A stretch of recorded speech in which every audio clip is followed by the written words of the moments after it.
పిలాతు యేసు ప్రభుని బోన్లో పెద్ద ముద్దాయిలాగా నుంచోబెట్టి ఏమన్నాడు, ఓ రాజువా నాతో చెప్పు, నువ్వు రాజువా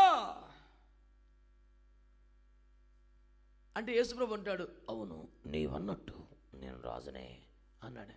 okay, the so called allegation is correct, I think it's okay అంటే యేసు ప్రభు అన్నాడు, కానీ మళ్ళీ ఏంది, నా రాజ్యం ఈ లోక సంబంధమైంది. పాయింట్ పట్టుకో, నా రాజ్యం ఈ లోకములో లేదు అన్నాడా? చెప్పాలా? నా రాజ్యం ఈ లోకములో లేదు అన్నాడా? ఏమన్నాడు? అసలు ఈ లోకములోనే దేవుని రాజ్యం లేకపోతే లోకంతో సంబంధం లేదని చెప్పాల్సిన అవసరం ఏముంటుంది? ఈ లోకములో ఉండి కూడా లోకంతో సంబంధం లేకుండా ఉన్నది కాబట్టే లోక సంబంధమైంది కాదని చెప్పాల్సి వచ్చింది. దేవునికి స్తోత్రం చెప్పరా గట్టిగా. అంటే లోకములోనే ఉండాలట.